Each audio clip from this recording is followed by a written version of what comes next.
आप सभी देख रहे हैं दीपक शर्मा के साथ Haryana update daily news channel. तो चलिए शुरू करते हैं आज की बड़ी खबरों की। तो पहले हम बात करेंगे रेवाड़ी में कोरोना केस की। तो आपको जानकर हर्ष होगा, कल भी मात्र एक नया केस सामने आया है। 2 मरीज ठीक होकर अपने घर भी जा चुके हैं। अब रेवाड़ी में एक्टिव केस 19 रह गए हैं। कोरोना की वजह से किसी की भी मौत नहीं हुई है। रेवाड़ी में दूसरी लहर धीरे धीरे कम होती जा रही है, फिर भी हमें सावधान रहना होगा। 2 गज की दूरी, मास्क जरूरी का नियम जरूर अपनाएं।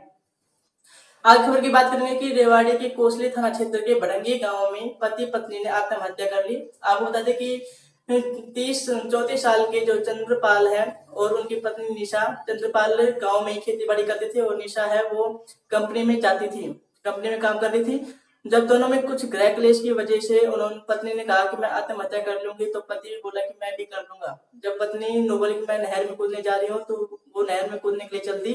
पति भी उसके पीछे पीछे गया, वो नहर में कूद गई। जब पति भी खेत में जाकर जहरीला पदार्थ खाकर अपनी आत्महत्या कर ली। लोगों ने जब उसे मृत मूर्छित देखा तो उसे उसके पास गए। उन्होंने कहा कि जो पत्नी निशा है वो नहर में कूद गई है। उसके बाद उसने अपनी जान दे दी। वो मृत, उसको अस्पताल में ले जाया गया, वहां उसे मृत घोषित कर दिया गया है। कुछ पुलिस को इस बात की सूचना दी गई। पुलिस ने वहां आकर देखा तो पत्नी भी नहर में डूबी हुई मिली थी। उसकी भी शव को निकालकर पोस्टमार्टम कराकर परिजनों को सौंप दिया है। आपसे गृह क्लेश में इन दोनों ने अपनी जान दे दी, इसलिए आपसे गुजारिश है कि आपसे गृह क्लेश है वो ना करें, शांति से अपने घर में रहें। उसके 5 साल का बेटा भी था। आप बताइए कि उस 5 साल के बेटे का क्या होगा। खबर बात करेंगे कि जाटूसाना थाना क्षेत्र के गांव गाजी गोपालपुर में भैंस चोरी के शक में एक व्यक्ति को पीट पीट कर हत्या कर दी। आपको बता दें कि चाचा और भतीजा खेत में रहते थे।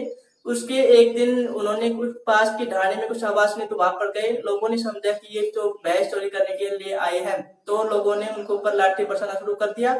उसमें चाचा तो बचकर निकल गए, लेकिन वो भी घायल हो गए थे। लेकिन जो भतीजा था वो वहां पर रह गया और उसे लाठी डंडों से पीट पीट कर उसकी हत्या कर दी है।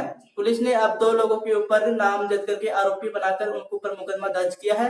अब आगे की कार्रवाई की जा रही है। अभी तक शव का पोस्टमार्टम कराकर परिजनों को सौंप दिया गया है। आगे खबर की बात करेंगे कि जमीन विवाद में ट्रैक्टर चढ़ाकर हत्या का प्रयास करने के मामले में 3 आरोपियों को गिरफ्तार किया गया है। सोमाखेड़ा गांव में जमीन विवाद में एक व्यक्ति ने शिकायत दी है कि उनके जो जमीन विवाद हो रहा था, 3 लोगों ने उसके ऊपर लाठी डंडों से मारपीट की और ट्रैक्टर चढ़ाकर उसकी हत्या करने का प्रयास किया है। अब पुलिस ने 3 आरोपियों को गिरफ्तार कर लिया गया है, उनको रिमांड पर लिया गया है और आगे की पूछताछ की जा रही है। आगे खबर की बात करेंगे कि आपको बता दें कि पेंडल चोरी करने के मामले में आरोपियों को गिरफ्तार किया गया है। जो रेलवे लाइन है, झज्जर पुल के समीप रेलवे लाइन की जो पेंडल क्लिप है वो कुछ लोगों ने चुरा ली। 2 लोगों ने चुरा ली।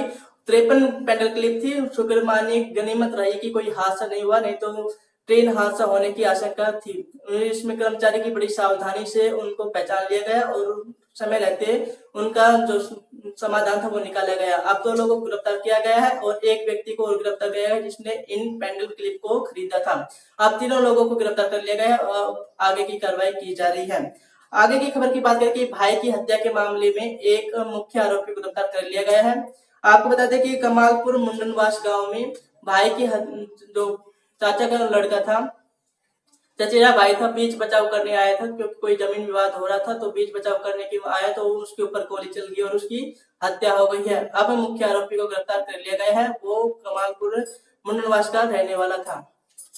आज की खबर यहीं तक, फिर मिलेंगे हम इसी समय। देखते रहे, को देखने में भूले। धन्यवाद।